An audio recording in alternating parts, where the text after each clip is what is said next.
Well, good evening and welcome to Yada Yahweh Radio, such as we are this evening. Very frustrating on my part. I hope that you can hear. Spent a small fortune trying to get a decent internet connectivity here in the Bahamas. Certainly paying for it.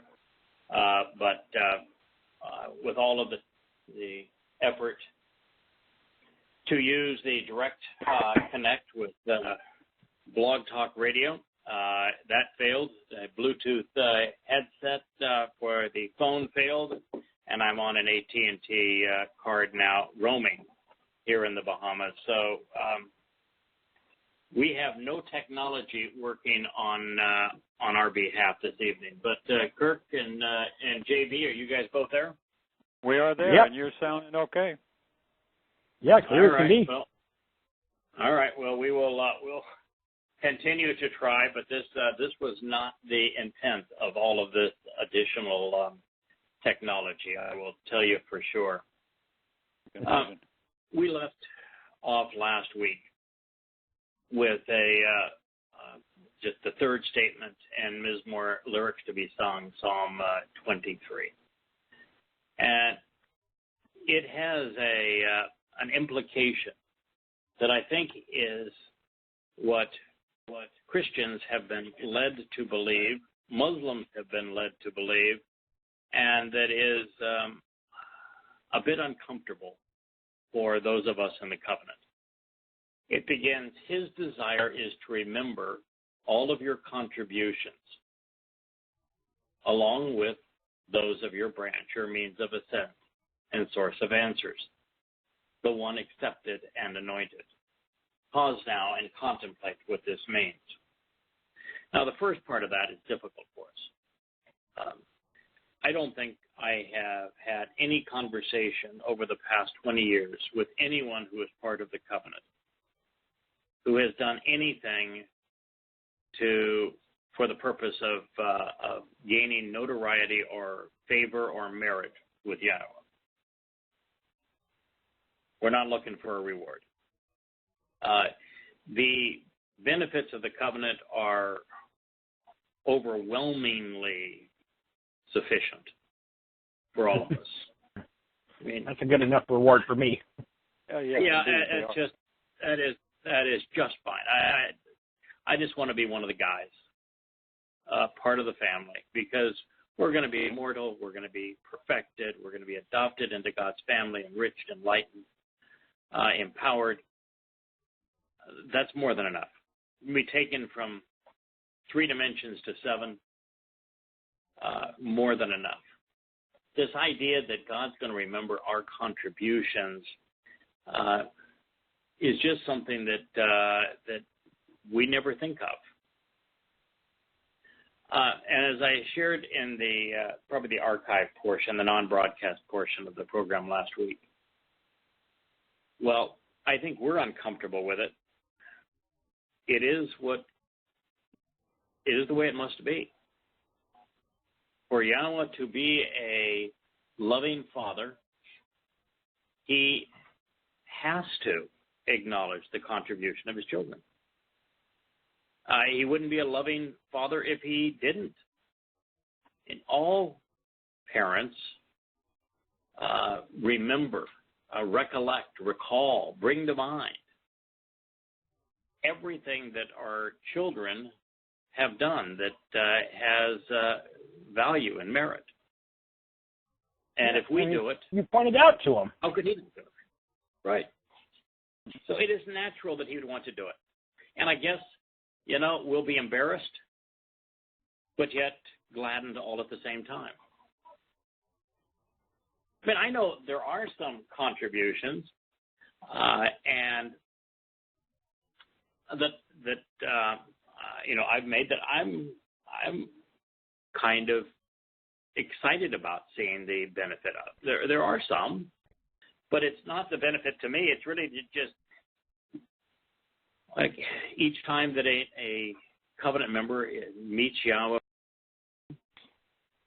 so long as I'm not the last one on the line, I'd like to stand in the back of the room and just watch. I just think it would be touching. But on the other hand, when it comes time to try the likes of Muhammad and Paul and virtually every pope, I'd like to be there hurling accusations at them. A friend of mine. The evidence. Yeah, presenting the evidence. A friend of mine shared excerpts of a book that I'll read here before too long, calling the popes and the Jews. And it's the long history of Roman Catholic and papal anti-Semitism. Ugh. And it becomes apparent when you read how disgusting the Roman Catholic Church has been. And many of these stories are dated all the way into the 19th and 20th century. It's not ancient history. I believe that. They are so repulsive. These men of the cloth, these holy fathers of Roman Catholicism, that from God's point of view, they have to be held in contempt. They have to not just only be sent to Sheol, but as I've read some of the stories of the things that they perpetrated, the victims need closure. And so some of those passages that we considered several months ago where Yahweh was deliberately judging and seeing that the goyim who have perpetrated these hellish crimes upon others are held accountable, and those who have been victimized witness this becomes not just understandable but necessary. So I've gone from being really uncomfortable. Like, for example, we considered passages which talked about how during the millennial Shabbat, there are a lot of goyim that are going to be servants to Yehudim. Mm-hmm. And, my mindset is, God, I'm not a Yehudim, so it doesn't matter for me. But if I were one, I wouldn't want a servant. But when you consider how these Gentiles have treated Yehudim, it wouldn't be fair. It wouldn't be just if the roles were not reversed. And those who pretended to be God's chosen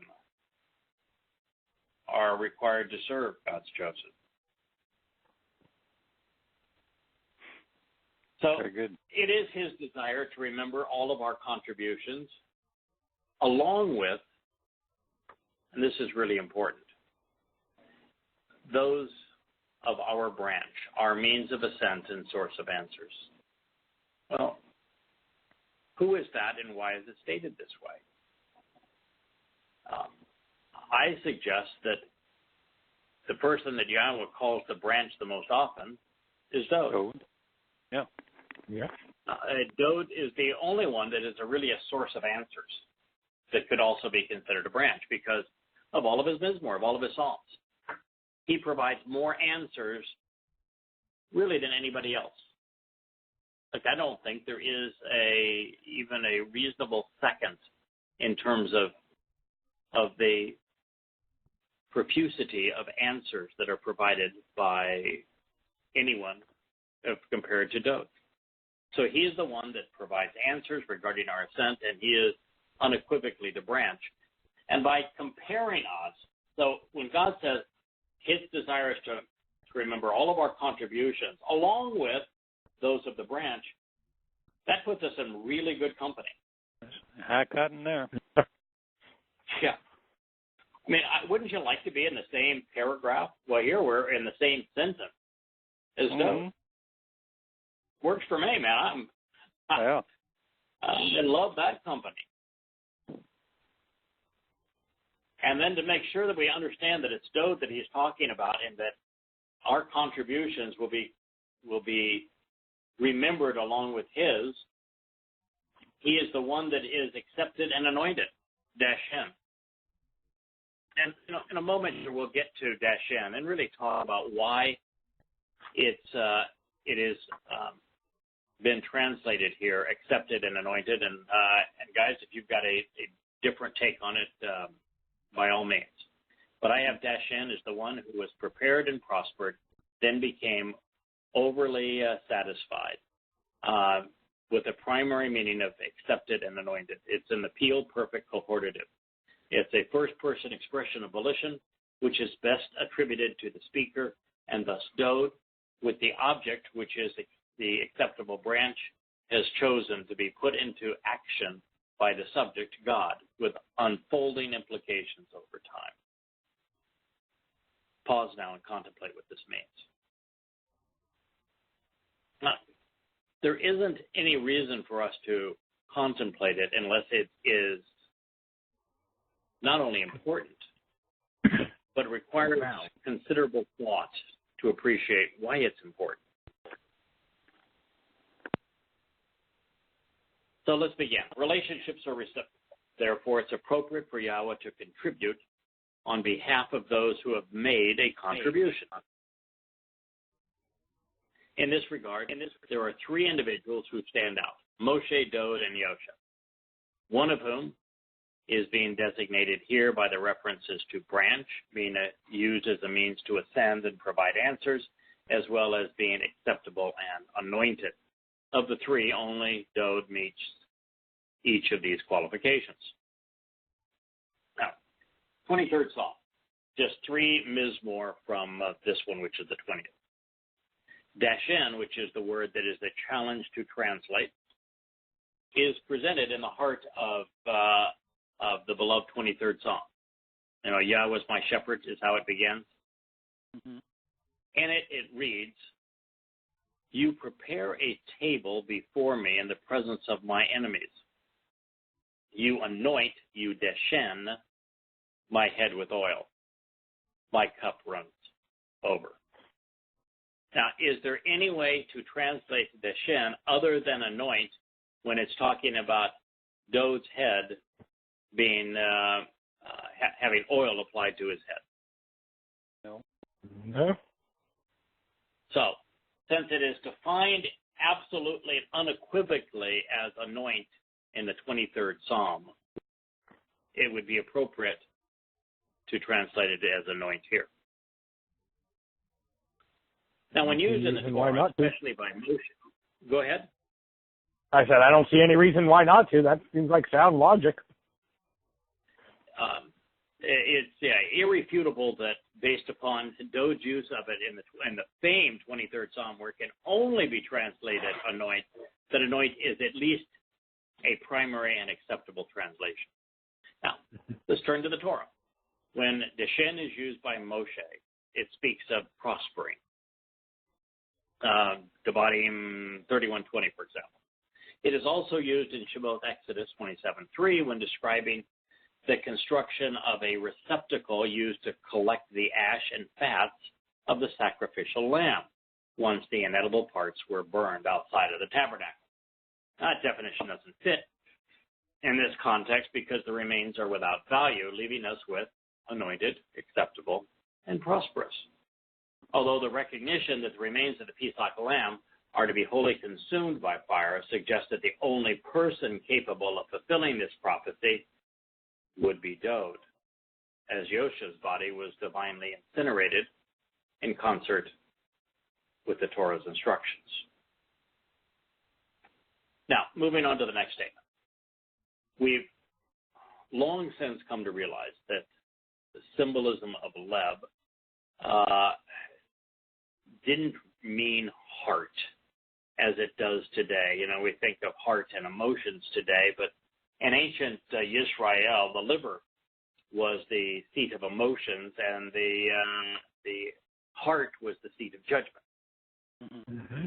And so over the 3,000 years since this was written, in Dode's mind, he scribed these words to suggest that the heart was the place where observation and experience coalesced with character and intellect to produce the best possible plan of action, one in which the individual was motivated and confident in achieving whatever he set out to do. Today, we'd simply call it exercising good judgment, so that our actions are reasoned and that whatever we do is right. So here's what Mizmor 24 says. And but before I read that, guys, did you look up Deshen, and do you have any other alternative renderings of it? Not alternative. No, I looked it up. I'm sitting here trying to figure out how the King James Version came up with accept as a translation of it, because that's how they translate it. And I don't see how that is even remotely in that word. Well, I rendered it both accept and anoint. I think there is. Yeah, you can find him acceptable. Well, you anoint what you find acceptable. I get that, but that's listed in the definitions as like the seventh. Yeah. So why would they opt for that? I don't get. Yeah. Yeah. In fact, if I were to write that translation again, I would probably just have anointed in the bold and have accepted what is prepared and prospered way down the line. But I did think that the fact that there is a tertiary definition of Deshen that says overly satisfied, because Dode was. Yeah, no, it actually fits the context perfectly. Yeah, Dode was the one that was accepted by Yahweh, the only one accepted by Yahweh. He was the one anointed by Yahweh. He was the one who was prepared. He was the one who prospered. And then he did become overly satisfied. So it is kind of interesting how all of its potential meaning sort of coalesce into a picture of Dode. Well, that's why I love this method of translation. I don't see how anyone could look at this verse and just go, oh, Deshen, well, that means accept, and leave it at that. That just wholly does no justice to the text.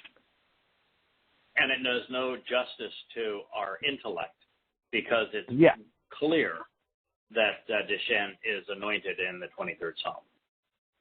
Yeah. There's so much more to it than that. It can mean that. There's just so much more to it. And to leave all that out is just stupid. Yeah. Being right and complete. Did you look at the letters? He wants to give to you that which is in accord with your best judgment. And fulfill everything you've advised for others. Well, that is... that has got to be one of the most damning verses I've ever read. Yeah. So he wants to give to you that's what is in accord with your best judgment. That's to say, God's going to be fair. If you're religious, you're going to get a religious... if you've chosen to be religious, then you're going to be dealt with like the religious, which is if you were active and proselytized, you're going to Sheol with all of those others. And if you were political and you were very active in politics, you're going to Sheol with all of the other scumbags. If you were if your judgment was to become a priest, a pastor, or someone like that, I'm sorry, but the outcome's going to be bad for you. He's going to give you that which is in accord with your best judgment. For most people, that's obliteration, because they've got no judgment. Victims. Most people have just stopped exercising good judgment. They're so fixated on being politically correct that they can't think.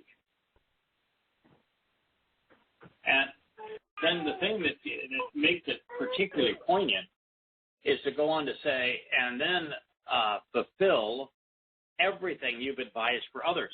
So it's, if you've said that salvation is by way of jihad, you're in trouble. If you've said that salvation is by the gospel of grace, then that's how God's going to judge you. And if you've exercised good judgment, they know there's 5 terms and conditions of the covenant, I accept them all. I'm delighted to apply them to my life. I am delighted to answer Yahweh's invitations to attend his Moed Mikra. I am delighted to be Torah observant. Then Yahweh is going to fulfill everything that we have done and what we have subsequently advised for others to do. I'm happy to be judged by our proclamations on behalf of Yahweh. Agreed. Yeah. I love that idea. You'll be judged by the standard you set for others.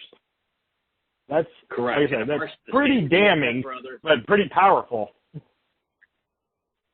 And if the standard we have set for others is the standard that Yahweh articulates throughout his Torah, then it's good to be judged by that standard. Yep. If you're judging, you set the standard as Paul's letters, I feel sorry for you. Yeah. Now, on the positive side, when we want what God wants to give and what he wants achieved, we're always going to get what we desire, even without asking. But there is one way to benefit from this extraordinarily positive position, and that is to be observant, closely examining, carefully considering everything Yahweh revealed to us through Mizmor such as this one, and then exercise good judgment regarding what we've learned. And what we are doing is the best way to be in sync with Yah's will regarding Mizmor 24. Study the words, contemplate what they mean, apply them to our lives, and then share them accurately, completely, consistently, correctly. So this all leads to contemplating exactly what Yahweh seeks to fulfill through us and for us as defined by Kol Esha, everything we have advised on behalf of others, what we've thought about, accepted, and acted upon, including that which we have proposed while counseling others. It suggests that God is going to give us what we have given to those who have listened to us and relied upon what we have said and offered. It's one of the reasons why it's really dangerous to make suppositions and present one's suppositions as if they were fact. Why it's really important to say, this is my take on this word, and this is how I came up with this understanding of this word, and this is how I think this applies. But you're free to and should do your own study. And when you don't know for certain, say you don't know for certain. And when you do know for certain, state it. Just be consistent with what Yahweh has said. So that's part of the reason I can't just translate. I have to write commentary now. I don't feel comfortable just leaving a translation there without explaining it because then it's too much of that, someone taking my word for it. And I'm like, I don't want that. I want you to understand how I came to this. And, if you can find a flaw in it, point it out to me. It's not just explaining the translation, like in this particular case, taking Kol Esha and just focusing on everything it can mean. But it's also saying, well, what this suggests is that God wants, to give to us what we have offered others. In other words, if our advice was religious, we will be discarded or incarcerated along with the religious. If political, then we will be disappointed by the men who are political and rejected by God. If consistent with the Torah, then by its methods and benefits. It's fair. And so we should all take pause and read, listen to what Yahweh has to say before we form opinions or conclusions, and certainly before we speak. Our best possible option is to have our advice coalesce with Yah's. Now, so that we're wrong if you agree with God. That is correct. And I think that is essential in terms of understanding, to have our perspective be as consistent as is possible with the perspective that's presented in his Torah. And our translations should be as consistent as possible with Yahweh's nature. Now, there were 4 reasons that I was initially led to present Mizmor 20 before commencing our review of Mizmor 6 and 7. The first is that it was written to enlighten us about what to expect from Yahweh during the time of Yaakov's troubles. That time is on our immediate horizon. The second is the use of Yeshua, salvation, in context with its root, Yasha, to save and deliver. The third is the Gal, to look at and celebrate a conspicuous banner. In other words, a neck. And the fourth is its inclusion of Messiah, anointed Messiah. In the next 2 statements, we're going to find all 4 of these words. Now, Dode is encouraging everyone listening to him to Ranan, shout for joy, Ba Yeshua Ata, in your salvation. It is an expression of the benevolent idea that Dode, like every covenant member, celebrates the addition of each soul to God's family. It's not based upon a nebulous religious notion or even a popular belief, but instead, in the name of our God, Yahweh, and on behalf of those who choose of their own accord to actually observe, closely examining and carefully considering the conspicuous banner which will be raised in recognition of its unfolding consequences. Here then is what Dode wrote. May all of us shout for joy over your salvation in the name of our God and upon our own initiative by closely examining the conspicuous banner, the Gagal, by choosing to look at the beautiful celebratory signal, beholding the awesome sight of the sign, electing to actually observe the raised ensign, recognizing the unfolding implications over time. It is Yahweh's desire to satisfy and fulfill all of your requests and expectations. Wow. Yeah, it gets us back to the realization that to be part of the covenant, salvation is an afterthought. Mm-hmm. By comparison to being immortal and perfected and adopted and enriched and empowered and enlightened, being saved is okay. Well, I guess he's got to save me to make all those other things happen, but it's all those other things that are really spectacular. But here God says it's his desire and will to satisfy and fulfill all of our requests and expectations. Now, I've got some pretty spectacular expectations of life in the 7th dimension.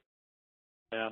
And of really exploring in 6 dimensions in the existing universe and the universe that he's going to create in our presence. I tell you what, it's the little things too. It's the building a campfire and near a beautiful waterfall and listening to the sound of the wind through the trees as we contemplate life and all that we have learned and experienced, and the friendships and the camaraderie that has brought us together, and the power and beauty of Yahweh and what he has done for us, for all of us. Wow. So in this case,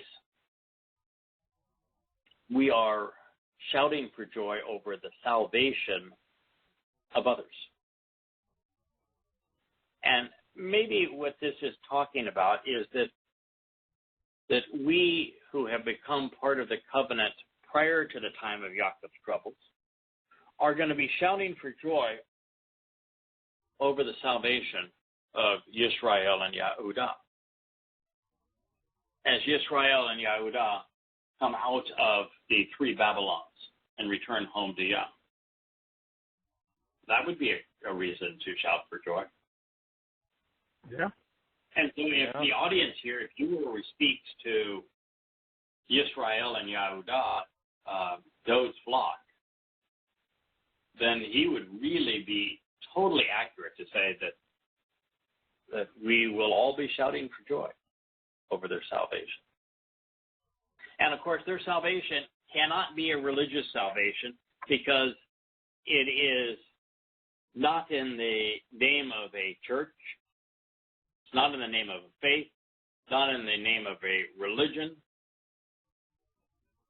Gospel of grace. It is in the name of our God whose name appears in the next line, Yahweh. And I don't think there's anyone, of any consequence, particularly speaking to Yehudim and Yisrael, who are speaking of salvation in the name of Yahweh.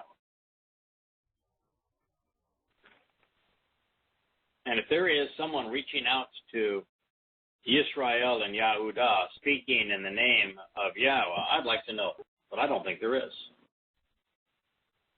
Well, they're not making a lot of noise, if they are. No.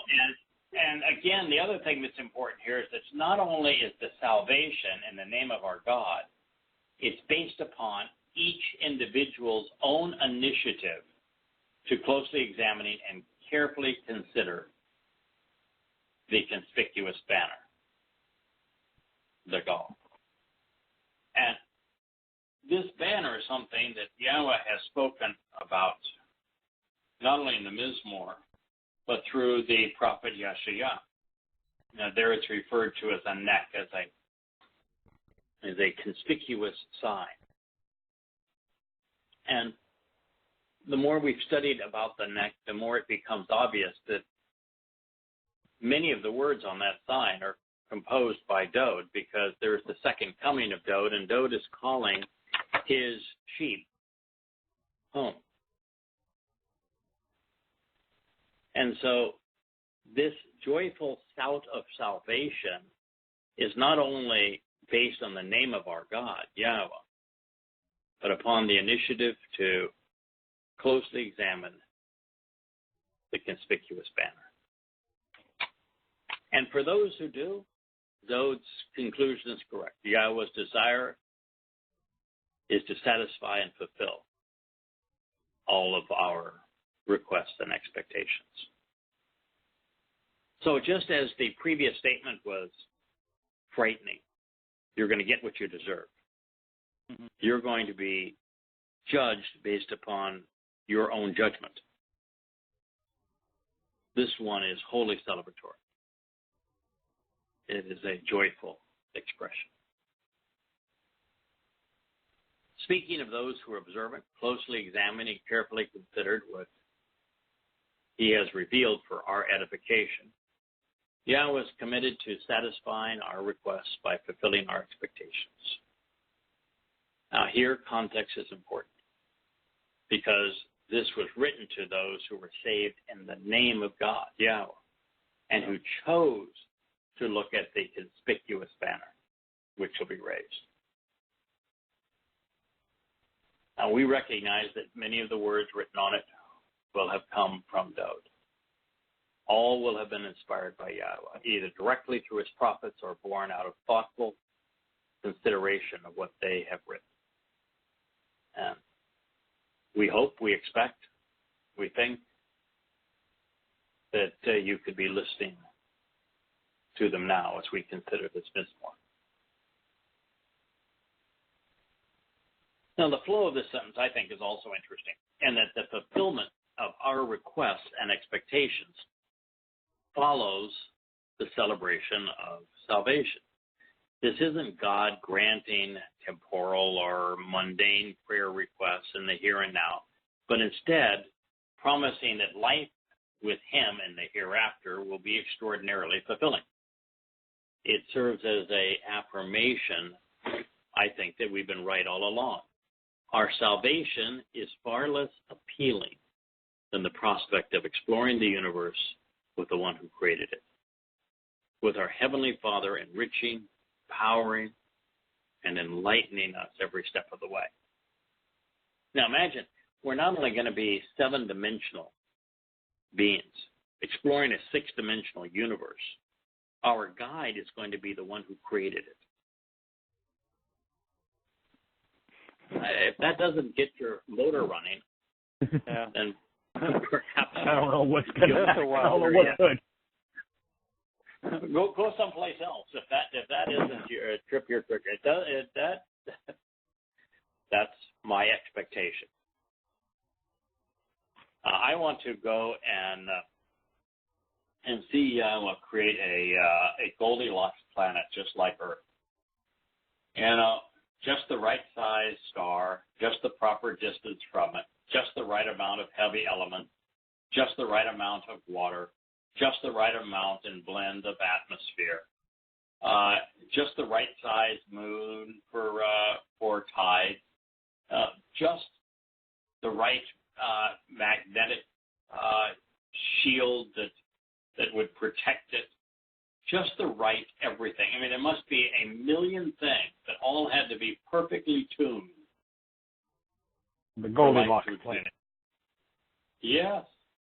Wouldn't you love to see all the calculations that went into this place that we call Earth? Mm-hmm. I would love to. And then as a nerd, that's one of the things I'm looking forward to the most. Yeah. And I actually think that's the easy part. The hard part is creating a three-dimensional language to author life. That's the hard part. Now, speaking of this very moment, simultaneously with the people being saved by observing the words on the banner that the author of this song so beautifully contributed, with it now being unfurled as the beneficiaries celebrate their most hopeful desires and experience them being fulfilled, the beloved Son of God continues. Concurrently now, I realize at this moment that surely Yahweh will deliver his anointed Messiah. He will choose to answer and respond through him from his set-apart spiritual realm in the heavens, with the influence of a powerful man who isn't afraid to fight for what is right, in saving and delivering. Now that's intense. Concurrently now, at this time, simultaneously with these events that are being narrated, where there is a global celebration of the salvation of Yahweh's people. That Todd says, I realize at this moment that surely Yahweh will deliver his anointed Messiah. Now, I would ask you, was there a celebration of salvation among Yisrael and Yehudah when Yosha was here? No. Not at all. But there's a promised reconciliation of the relationship. It's one of the most reoccurring promises throughout the Torah, prophets, and Psalms. And here, Yahweh is saying that at that moment, he's going to deliver his anointed Messiah. Well, the only anointed individual that Yahweh said, that's the one I want you to anoint him, where he told his prophet, Samuel, that I want you to go to this place, and I want you to consider the options until I say that's the one. And then I want you to anoint him. No. Only happened once. Mm-hmm. All of human history, it happened once. There is one person who can emphatically claim to be Yahweh's anointed Messiah. That we have absolute, irrefutable proof directly from God himself that he is Yahweh's anointed Messiah. The author of this psalm. That's why he said, I realized at this moment that Yahweh will deliver its anointed Messiah. Now, Yasha is an interesting word, will deliver. It could be will save. It could be Yahweh is the Savior and will save. It's written in the Hiphil Perfect, which means that God will engage the one he has chosen and approved in the process of salvation, such that his Mashiach becomes an extension of himself, acting similarly. I've never seen the Hiphil have as much merit as it does in this sentence. You know, the Hiphil stem, the subject causes the object to participate such that the object becomes a secondary subject, ever more like the subject. So this is God saying that I am going to cause my anointed Messiah to participate in the process of salvation in a manner that is consistent with my own. That is, he said, you know, that's pretty extraordinary. Now, since Yasha can mean deliver and save, I think it is Yahweh is going to deliver his anointed Messiah, and then he's going to engage him in such a way, that he is going to act as Yahweh. He's causing action. Yeah. It's under Yahweh's desire, so of course. Yeah. There's nothing wrong there. Yeah. Now, he will choose to answer and respond through him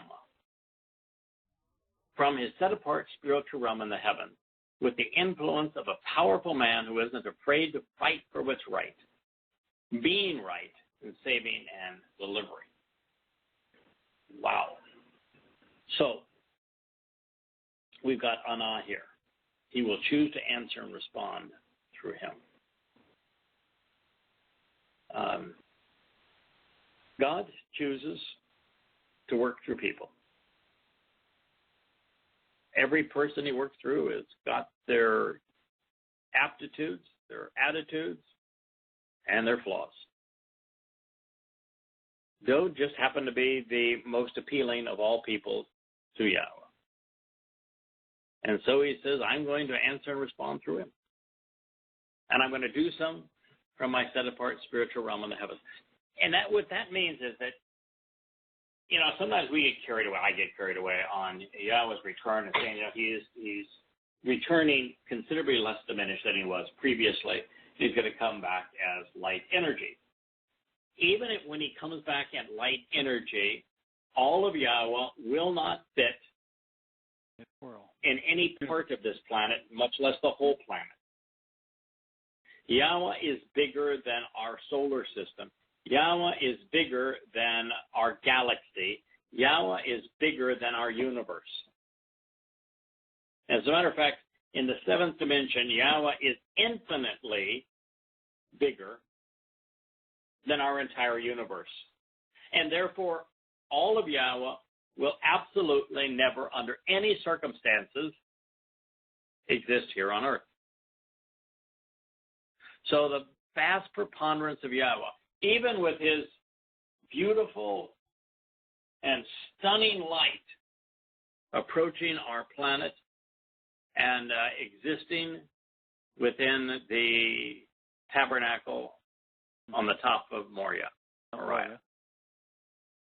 the vast preponderance of Yahweh will still be in the seventh dimension.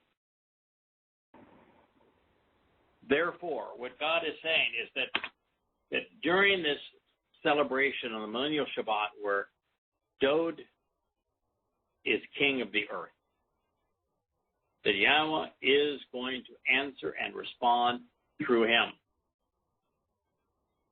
He is God's representative on earth.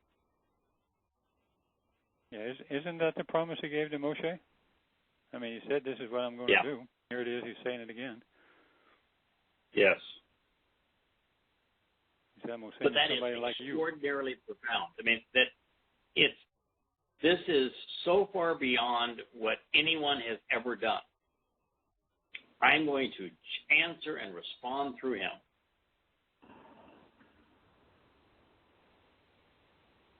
From the set-apart spiritual realm in the heavens. And he has chosen, just in case you didn't, we're on the same page, you think, well, maybe this is the anointed Messiah is Yosha, with the influence of a powerful man who isn't afraid to fight for what is right. Gabora. With the superior strength and might, and especially the will to engage in battle for what that needs to be accomplished, which is from Gabor, a strong and brave, valiant soldier, a victorious fighter capable of vanquishing enemies to protect his people. Well, from God's perspective, there's only one of those. Mm-hmm. Only one. So, I don't recall seeing Yahusha in a whole lot of fights. Yeah. I mean, he did overturn some tables once, but that's about as rough as he ever got. Yeah. And we really have to keep in mind just how vicious, harsh, deadly Yahweh is going to be upon his return. Yeah. God's not going to accommodate his enemies or Israel's enemies. He's going to vanquish them. And the person that Yahweh had the greatest success vanquishing enemies was through Dov.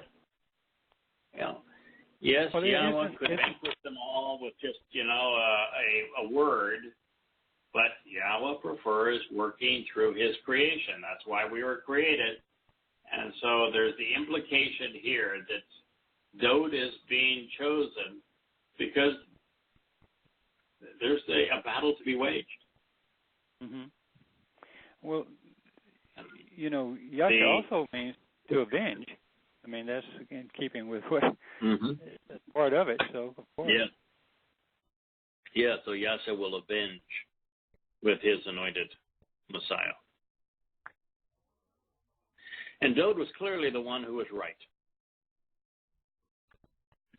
Saving and delivering, rescuing by removing that which is dangerous. So let's ponder the implications of Mashiach. M-A, so it's M, which is the appearance of water. Water, the universal solvent, cleansing.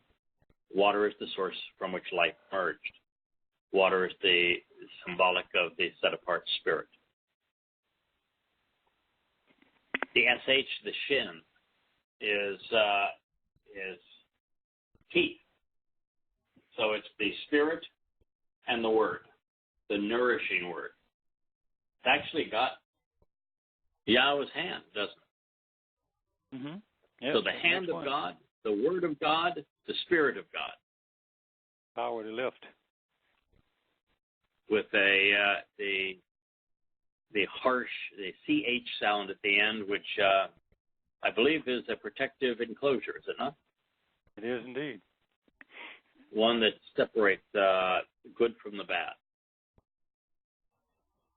So with the Spirit and the Word and Yahweh's hand, there is separation with the protection of those inside of that God is saving.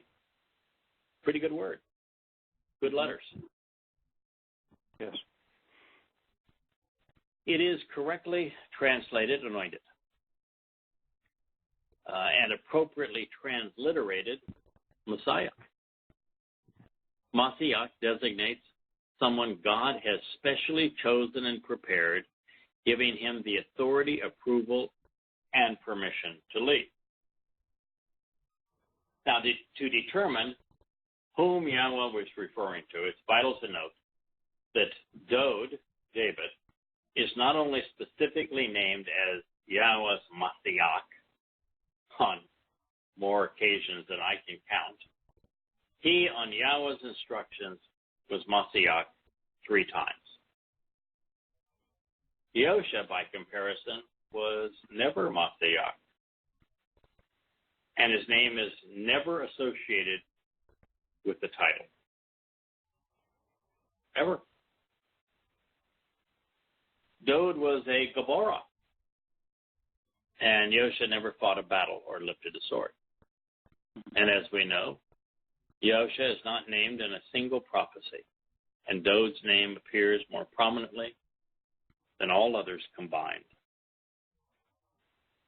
We've all heard the rumbling, and we realize that there are those who would prefer to translate Mashiach as anointed when addressing Dod, and then transliterate it as Messiah when Mashiach is found in a prophecy pertaining to Yahusha. This approach, however, is replete with a number of challenges, the 2 most important of which is that Mashiach, if Mashiach, isn't properly transliterated as Messiah when it is presented as a title, then there is no Messiah. Think about that. If Mashiach isn't properly transliterated as Messiah when it's presented as a title, then there is no Messiah. There is no other Hebrew word when presented as a title that conveys the concept that would justify that transliteration. None. It's either Mashiach or it does not exist. And second, in Daniel 9, Mashiach was used as an adjective, modifying messenger, and not as a title, negating the opportunity to transliterate it as such in reference to Yahusha. And I say that because the rules are simple. Names are transliterated, words are translated, titles can receive both. You're right. It's simply a word, an adjective, modifying messenger when it's used in conjunction with Yahshua. That means as a word, it cannot be transliterated. Here, never once does it appear with the definite article. Yeah, and we have to be a little bit careful with the definite article because it's in English, all titles are preceded by the definite article. That's not necessarily the case in Hebrew, but you can still distinguish a word when it is a noun, because a title will have to be a noun versus an adjective. An adjective can never be a title, and a noun is one. But if you're using it with the definite article in English, the Messiah, then it has to be used as a noun and work as a title in the context of the sentence. So let me repeat that one more time. Okay. Go ahead. No, I was just going to say this could never be acceptable to someone who's steeped in Christianity, even if you went through all this logical analysis that you've done. We've all done it now because we've all been talking about it for a long time and looked up everything we can. This should be overwhelmingly, they should be overwhelmingly receptive to Yehudim when they read this. Yeah. This must be absolutely falling over yourself, going, thank you, Yahweh, for putting this out there. I mean, if you're a Christian, your goose has just been cooked. Yeah, but they won't care. They won't accept it anyway. Because Mashiach is the only term that can be properly translated Messiah. And Mashiach is only used as a title in conjunction with Dod. When Mashiach is used as something that Yahweh has specifically requested, Anah, if it is Yahweh's response and Yahweh's decision regarding Mashiach, it's Dod. Mm-hmm. There is no reference whatsoever to Yosha being Mashiach. And the Christian Christ is a transliteration of Christos, which was supposed to be a translation of Mashiach, anointed. But it actually means to apply drugs. But that said, it is inexcusable if, in fact, there were some justification, and there is none, mm-hmm. for Yosha to be considered Mashiach by Yahweh. There is no justification for translating it into Greek and then transliterating the Greek word into English. As they say in my favorite parlance, that would be stupid. So to use characters are wrong. Is just to use Christ, to pretend that there was a Christ, to call yourself a Christian, you have to be ignorant or irrational. There is absolutely no justification from God in any credible text that says that Yosha was Mashiach. And even if he were Mashiach, without any prophecy or indication from Yahweh that that would be the case, then he is the Mashiach, not the Christ. There's absolutely no basis. There's no justification whatsoever for Christ or the name of the religion Christian. None. Based on a term which means to drug, and it bears not a single letter in harmony with the actual title Mashiach. And beyond all of that, it corrupts what is perhaps the most important promise that Yahweh ever made. The most important promise that Yahweh ever made wasn't to fulfill Pesach. That was an important promise. It wasn't to provide the Passover lamb. That was an important promise. It wasn't to come back. Well, that's an important promise. The most important promise that Yahweh ever made is the one that he reaffirms over and over and over and over again. And that is, he's going to honor the covenant that he made with Abraham and to Yitzhak and to Jacob, which is that he is going to reconcile his relation with their descendants. He is going to do that. And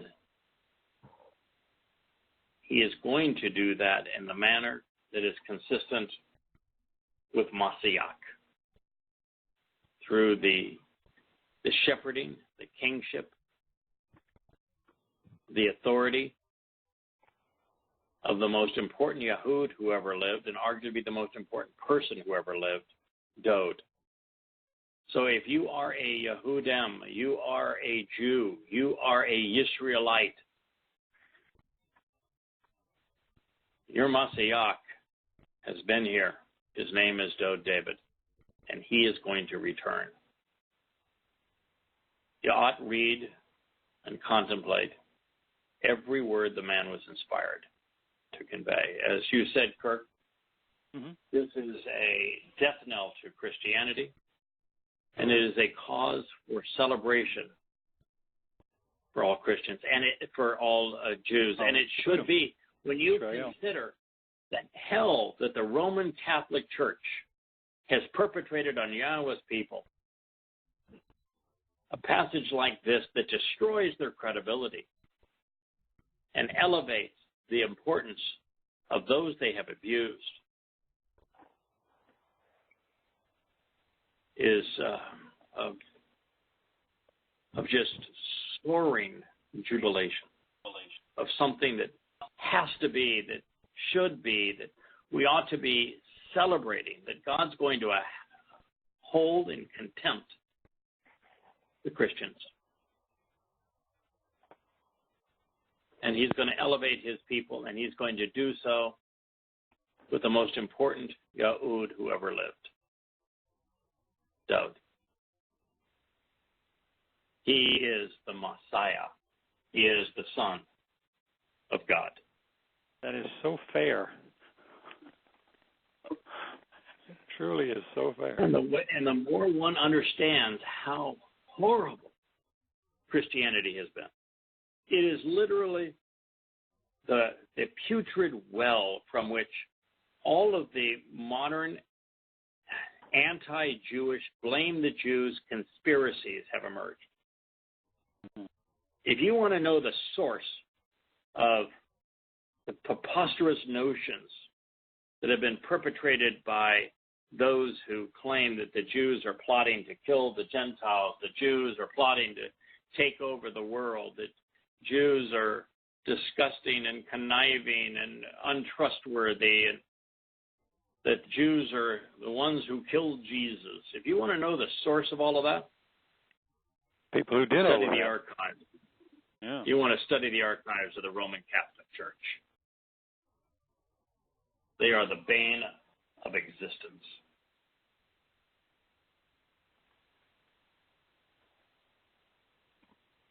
To be credible, as we have said, the rules are simple.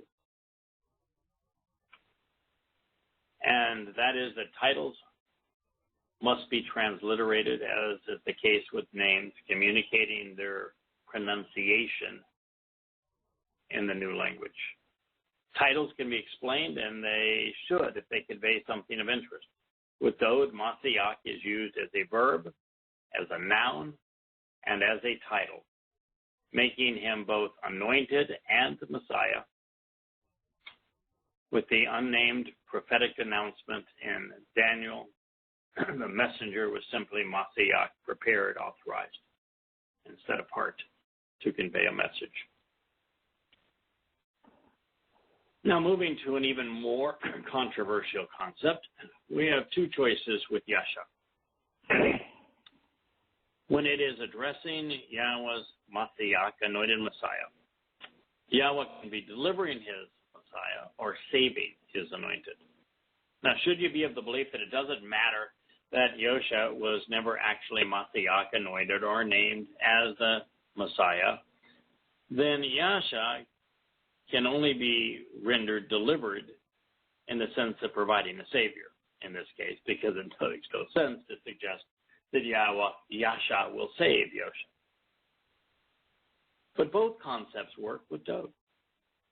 He realized that Daud, Yasha, would save him as well as those who would one day, Degal, observe his conspicuous banner. And that the conclusion, especially at the conclusion of the time of Yaakov's troubles, Yahweh would Yasha deliver him to save his people, liberating them while providing for their welfare. In fact, that is precisely what this prophecy portends. Therefore, reason dictates that this prophecy is addressing the second coming of Daud.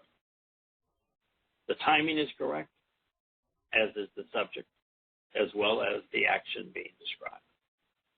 Yahweh has been suggesting this very thing since the first line of the first Mizmor Psalm. Now at this moment, it has become certain. Now, I don't know when I'm going to be able to get to it, but the affirmation that Daud is the single most important person who ever lived. He is the beloved Son of God and the Messiah, God's shepherd, the branch. it goes way beyond what we have even shared thus far. There's a place where Yahweh says that the Dode will be as God. Mm-hmm.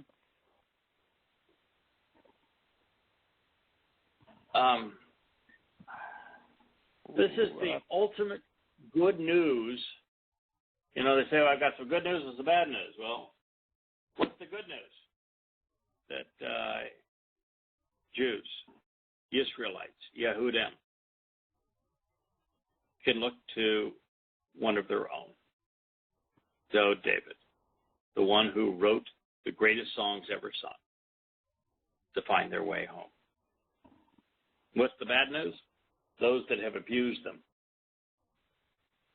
who are deliberately and absolutely responsible for the Holocaust. That there would have been no Holocaust without the Roman Catholic Church. That those who have abused them over these past 2,000 years are going to get what they're due. I don't know if that's bad news. It's bad news for them.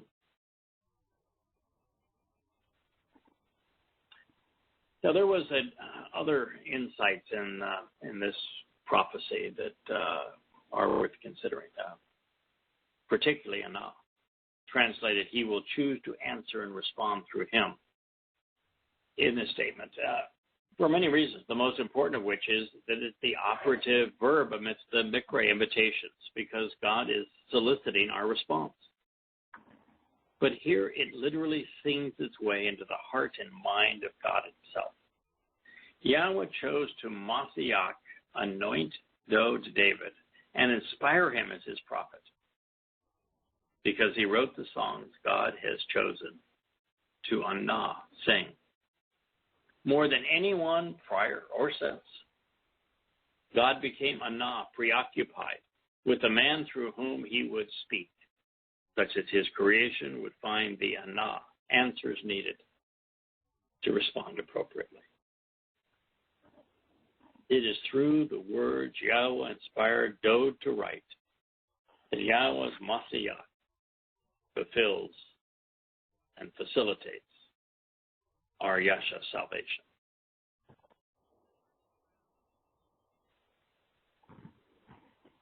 More than any other word, of course, that concluding term is not the very end, but near the end of the statement. It was Gabora.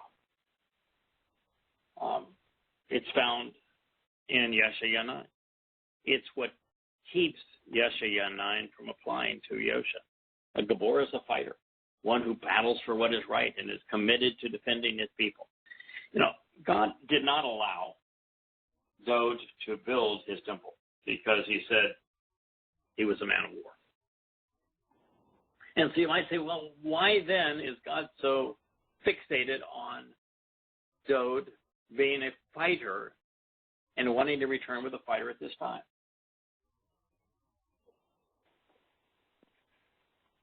And I think it is that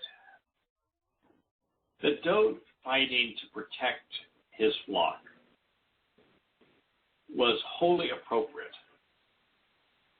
I think that Dode probably pushed it too far and began to fight too many battles. You know, fighting against the Philistines that wanted to destroy Israel, got no issue with that. Fighting against any one of Israel's common foes that were abusing God's people, God has no problem with that. I have no problem with that. During the second coming of Dode, when all people of religious and political proclivities have to be eliminated, wiped out for God's people to live in peace, I got no problem with that. God's got no problem with that.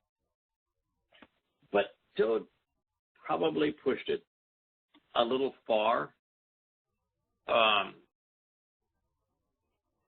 during his first reign as king. And I think that's the distinction here. But there is another distinction that's important to make. God seems to like fighters, not pacifists. What did Yosha say? I didn't come to bring peace, but instead division. Mm-hmm. Yep. In fact, the word for division can mean sword, knife. Yeah, knife. God seems to like fighters. You look at one of Yahweh's favorite people, the prophet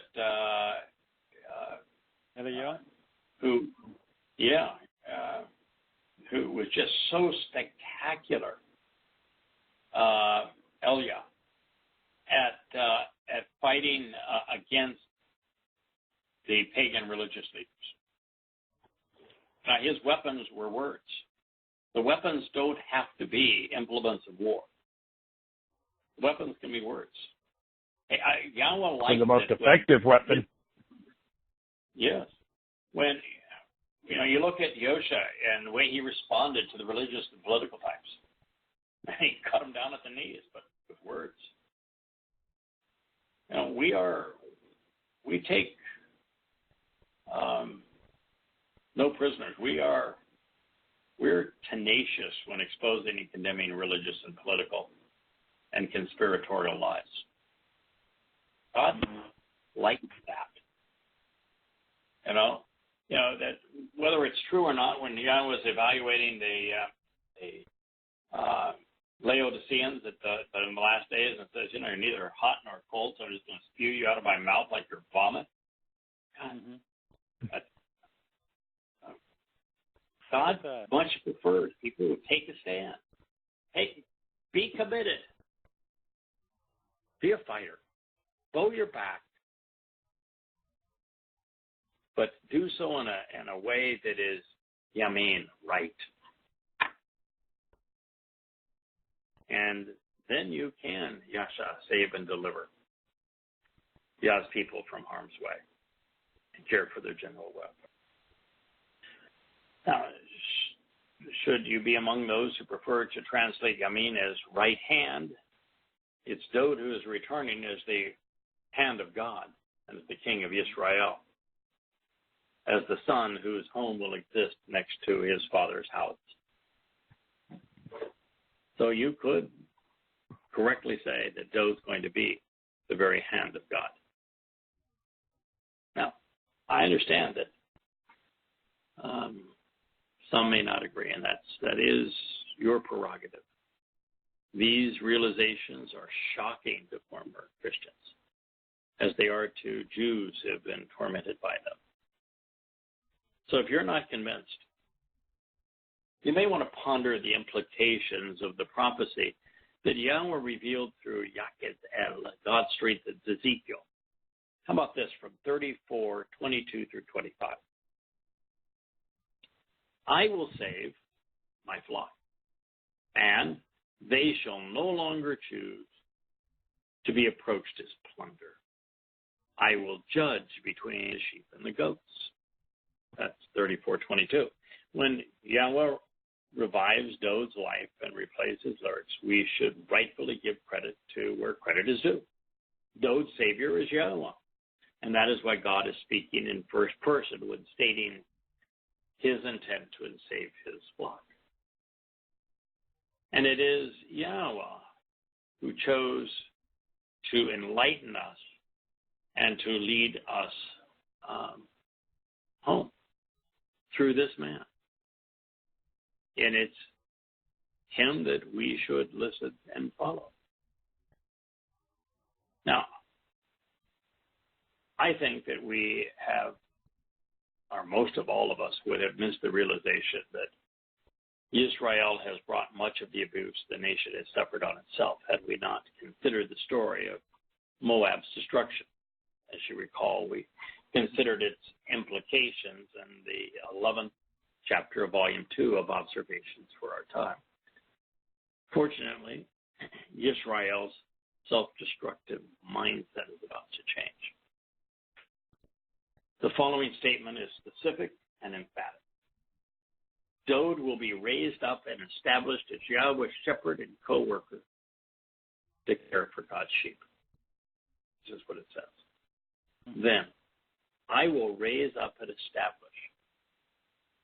one shepherd over them, and my co-worker Dode shall take care of the flock. He himself shall be with them, guiding, nourishing, and protecting them, and he will be their shepherd. I, Yahweh, will be their God, and my co-worker, Dode, shall be the one lifted up as the leader of leaders. I, Yahweh, have spoken and given my word. Wow. Go ahead and argue with that. You better come prepared. You ain't gonna get very far with that argument. No. But have your gun loaded. I'm going to raise up one shepherd. One shepherd, not two, not three. Yes. Listen, there are, Yosha was called, although Yosha never tended a sheep, Yosha was still called the Good Shepherd. Moshe did tend sheep, both figuratively and literally. Dode was a shepherd. Yeah. But he says, I'm going to establish, I'm going to raise up and establish Kum. Kum is establish. One shepherd over them. And my co-worker, Dode, shall take care of the flock. How does that give you any wiggle room here? You have none. You absolutely have none. Well, I guess you would if there was another anointed king who was a beloved son of God, also named Dode, who was essential in writing giant swaths of inspired insights. Yeah, but since there isn't anyone else, it's Dode, the beloved son. He himself shall be with them, guiding, nourishing, and protecting them, and he will be their shepherd. I, Yahweh, will be their God, and my co-worker, Dode, shall be the one lifted up as the leader of leaders in their midst. I, Yahweh, have spoken and given my word. The second coming of Dode. It's not an opinion, it's a fact. The idea that Dode is the single most important individual who ever lived is not an opinion. It is a fact. This idea that Yahweh is not coming back with mini-me, Yosha, but coming back with Dode, who is going to be king of the world, as the one with God's authority, is the one God establishes to act during the millennial Shabbat, isn't some flight of fancy that we may have stumbled upon. It is irrefutable.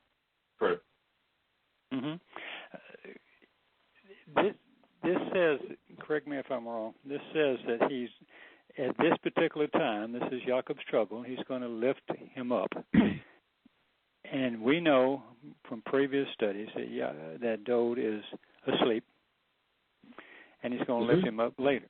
This cannot be Yosha, because Yosha is awake. If he's still in some type of form, he was, during Bikurim, he was lifted up. So he's the first fruit. That cannot be Dode, because it'd be no one to lift up. He's already lifted up.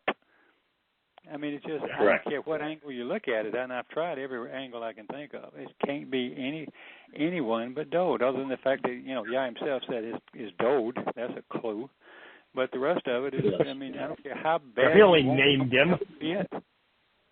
I'm sorry, go ahead. I just said he only named him by name.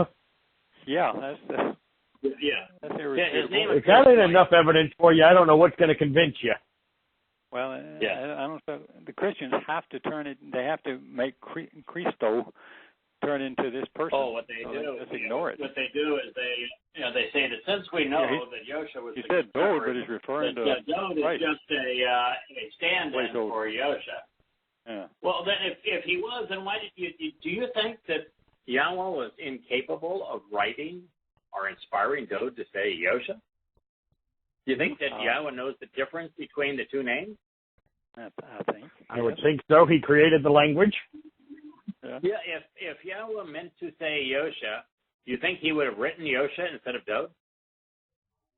Yeah. I'm just asking. I mean, if you're smart enough to communicate, to create the universe, do you think you could communicate the right name? I think that's very plausible. I think that's a safe assumption. If God says this is going to be done by Dode, then I think we should rely on the fact that this is going to be done by Dode. Yeah. And if you want to take any other approach, you're saying that God is either an idiot, you can't trust him, is a liar. So it's not. There are no good options here other than it's Dode.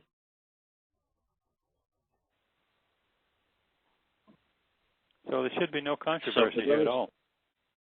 No.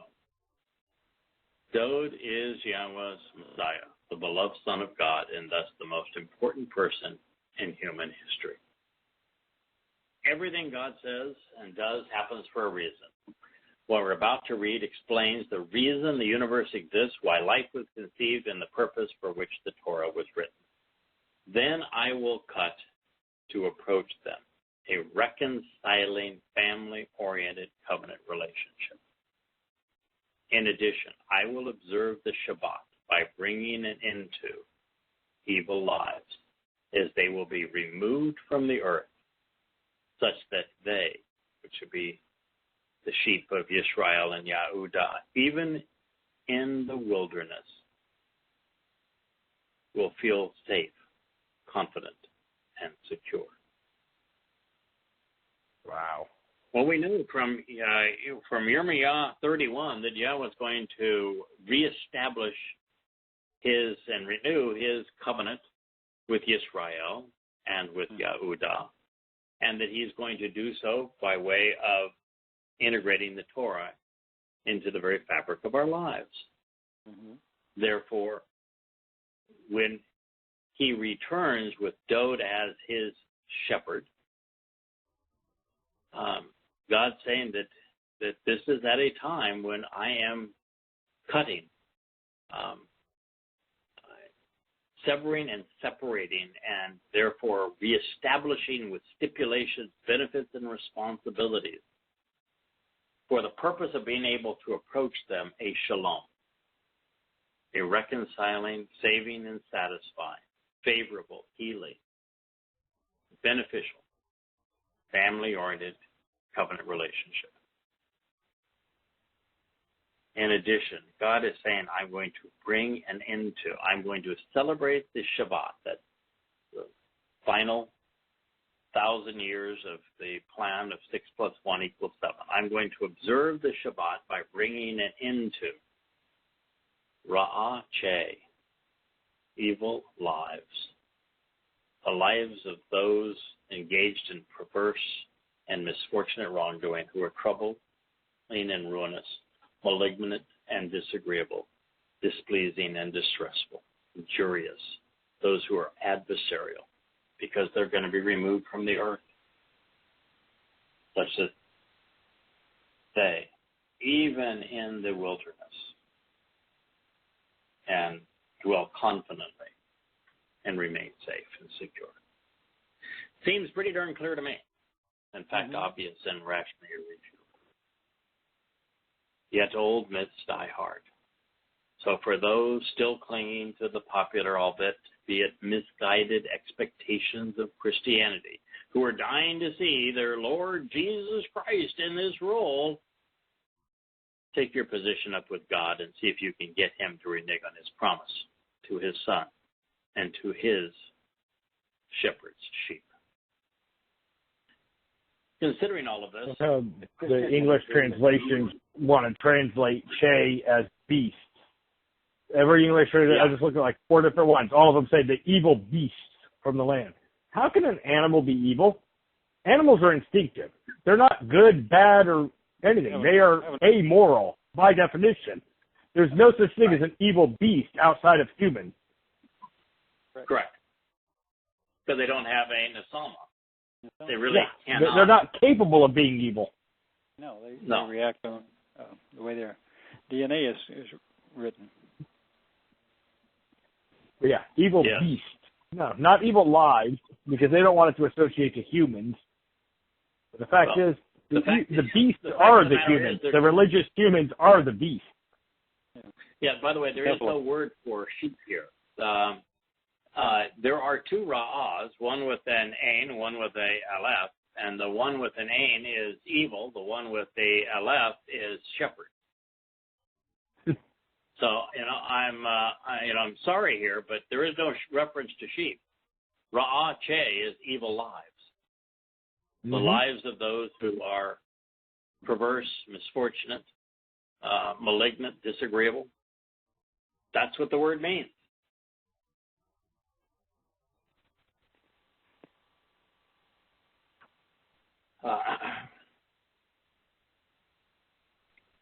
I think it's prudent, speaking of the words, to use our eyes and minds to go where these words lead. Why not recognize and accept that this is Yahweh's plan, His choice, and our interests and His are best served when He uses His beloved Son, His Messiah, His Ra'ah shepherd in this way. Now, that, by the way, is even interesting in and of itself. The leader of leaders is a shepherd. Shepherds are very, very different. And Kirk, you've made a big deal out of this in the past. Shepherds are very, very different than authoritarian leaders. Absolutely. You don't see a shepherd out there chaining and shackling their sheep. You don't see them beating the crap out of their sheep. You don't see them trying to abuse their sheep so that their sheep bow down and worship them. No. They're not trying to oppress their sheep. They're not trying to do anything but care for those sheep, to guide them, to nurture them, to protect them. That's the mindset that God finds most useful in governance. It's the way that Yahweh Himself wants to interact with His children, which is why El is ram's head and shepherd's staff, the Hebrew word for God. So that's pretty important. The leader of leaders is a shepherd. The man through whom He conveyed the Torah was a shepherd. A shepherd leads by walking with, engaging with, working with, nurturing His flock. As God said in that promise, He'll be one with them in their midst. Now, speaking of how Yahweh has chosen to use Dode, here's another example. It's found in Mizmor 78, 68 through 72. And we're no longer broadcasting, but we are recording, so we can share this just for a little more insight. So He chose, accordingly, the people of Yehudah, along with Mount Zion, which He loves. Boy, I guess if you're one of those who say, we have nothing against Israel, we just hate Zionists.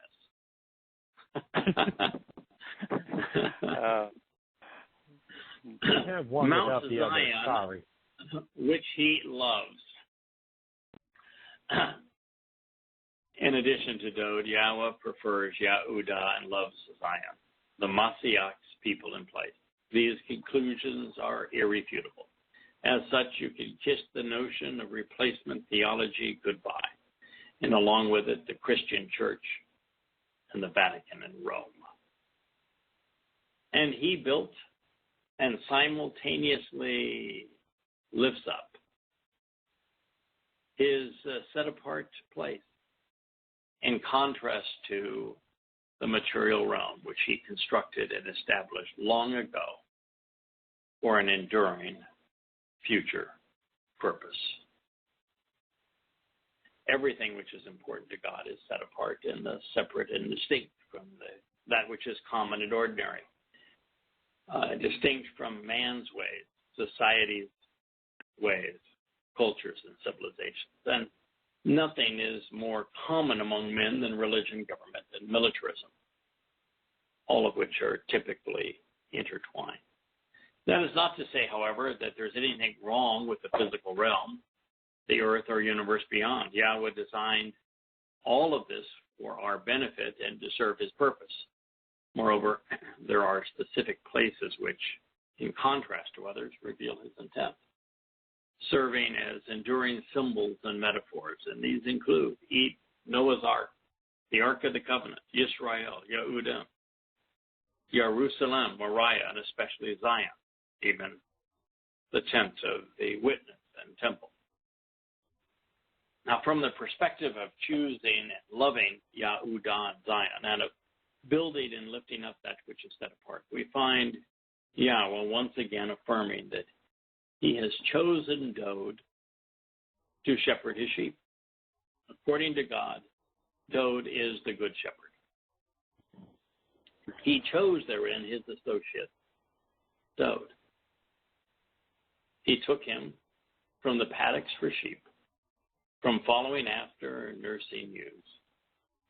He brought him out for a time and will return him, engaging him to be a shepherd with respect to Jacob, his people, with Yisrael as his inheritance.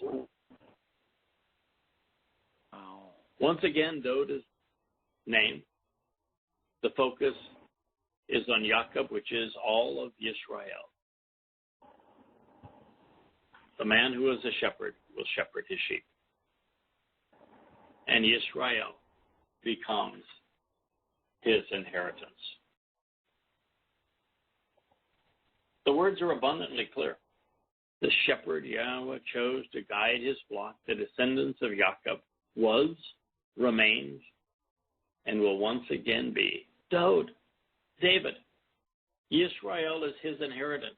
Yahweh was not, or Yosha was not taken from the sheepfolds. But he did not shepherd sheep and cannot be afforded a distinction in the future which has been offered to another. In this regard, it's important to keep three things in mind. First, in God's view, the mindset of a shepherd is identical, or should I say, is ideal training to prepare a man to lead the chosen people. You know, that's why God and Father both have a ram's head in them. You know, El, which is Aleph, Lamed. Anab. Yeah. Anab, yes. Ab, Father. Ram's head and home. His preferred titles use a graphic depiction of a ram's head, revealing a father and leader among his sheep. You know, second, Dode was first and foremost a shepherd. That is what he was doing for a living by Yahweh to protect his people. By the way, he was doing it in Bethlehem. This makes him God's shepherd. Third, Yosha was the Lamb of God, and more specifically, the Passover Lamb. In this role, he served to fulfill what Yahweh had promised Abraham. God said that he himself would provide the lamb on behalf of the covenant when they met in year 2000 Yah atop Mount Moriah. Bluntly stated, just as the shepherd is not the lamb, and the lamb is not the shepherd, Yosha was not called to shepherd Yisrael, and Dod was not asked to serve as the Passover lamb. These two men, Dod and Yosha, have different and yet mutually dependent roles. One consistent with a Zeroah, where a shepherd is one with his sheep, living in a symbiotic relationship. They benefit from one another, as is the case between our God and ourselves in the covenant. We're not only better together, a shepherd's utility is actually negated without sheep, and the sheep are vulnerable and wander aimlessly without their shepherd. Dod, while the consummate shepherd, was far more than a skillful guide, protector, and caretaker of his flock. He was, in the estimation of many, and I think God's as well, the most brilliant and articulate man who ever lived. No one understood God better than his beloved son.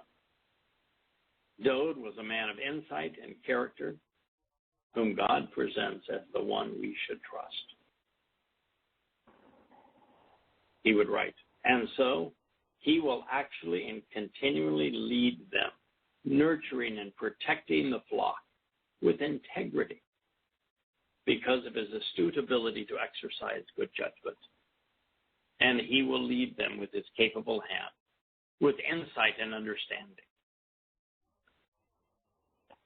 Mizmor, lyrics to be sung, Psalm 78, 72. It's clear why he chose him. He's going to lead them insight and understanding with his capable hand, because he's a man of integrity, because of his astute ability to exercise good judgment. You know, I suspect that is the who, the and the when, the where and the with whom, even the why and how God's plan to engage Dod to serve his people. Should any of us have had questions pertaining to Dod's return, Yisrael's restoration, or Yahweh's purpose, they have been answered. Dod is returning to shepherd Yahowah, God's son and king. Israel will be his inheritance. He was chosen because of his integrity, because he was honest, because he exercised good judgment. He is the perfect individual to guide, nurture, and protect Yah's sheep, leading those willing to respond to the most favorable circumstances and opportunistic situations. Dod is now even projected as the Kopf, the open hand of Yah. He serves as the means Yahweh has and will deploy to guide and protect, to nourish and inspire his flock, even as the means to teach and thereby influence his people. The primary skill set that Dod brought to God's endeavors, making him the ideal participant and partner in the family enterprise, is intellect and understanding as a result of his tremendous mental aptitude. Dod is known for his love, but should be trusted for his logic. That might be one of the best lines you've ever translated. Go ahead. Pardon? I just said, I think that might be one of the best lines you've ever written right there. Dod should be known, or Dod is known for his love, but should be trusted for his logic. Yeah, I love that. Yeah. Dod is known for his love, for his passion, but should be trusted for his logic. It sings to my heart because I am driven by evidence and reason. Mm-hmm. They have always been my guide. Mm-hmm. And I think that Dod, far more than anyone who ever lived, was motivated and led by evidence and reason. Mm-hmm. He was rational, logical. And what I do think happens is that sometimes evidence and reason will lead us to emotion. I have been moved many, many, many times to emotion by evidence and reason. I think perhaps when evidence and reason lead us to understanding, and when understanding leads us to Yahweh and to his covenant family, an emotional response is wholly appropriate. Possible to avoid. Yeah, I think so too. Now, I prior to this translation had seen the Yad, the hand of Yahweh, as the Father of the covenant, reaching down and out to his children, ever ready to lift us up so that we could walk together through his universe. But now I see something more. We have just been shown that Dode is the capable and insightful hand of God. And this wasn't the first nor will be the last time that Yahweh will use this profoundly important metaphor in conjunction with his chosen and beloved Ben Dode, Masiach, Melech, Shemach, Ra'ah, and now Kaf, his beloved son, Messiah, King, Branch, Shepherd, and now open hand. And while I'm certain that Kaf was used to convey much more, it is with his hand that Dode wrote these words, these very lyrics which encourage us to exercise good judgment, leading to understanding. Indeed, evidentially and rationally, it is absurd at this point to ignore any of these declarations from the Word of God. He has revealed that the second coming pertains to Dode, and that Dode is the Son of God, Yahweh's Messiah, his King, God's hand and shepherd. And yet this is so debilitating for Christians, catastrophic for Muslims, and so career-ending for rabbis. It's why we remain on this trail a while longer. Music to the ears of Yisrael and Yehudah, for whom these lyrics were scored. I'd like to pick up at this point here next week. This is the statement that we're going to read from Zechariah, remember Yah, Zechariah 3 is extraordinary. So why don't we begin this time next week with it? And I hope that I do not have an equipment malfunction again. I hope we're able to get all of the equipment to work as it was designed. And I apologize for being a bit frustrated when I began the show. You know, I had worked on this all day, trying to get all of the pieces together to work, and I couldn't test it until 15 minutes before showtime, because that's the earliest that Blog Talk Radio will allow you to use this direct call-in. And at that point, their systems were all locked in and working, but the headset that enabled it to communicate through my computer, which we had worked on to integrate and to get paired, stopped working. Didn't work. Oh, I know that feeling. That's 90% of my job right there. Yeah, you know that. Yes, technology sometimes lets us down.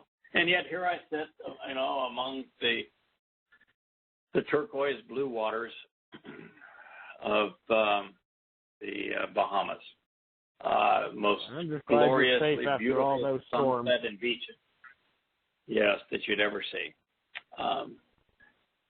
Sharing these insights with you.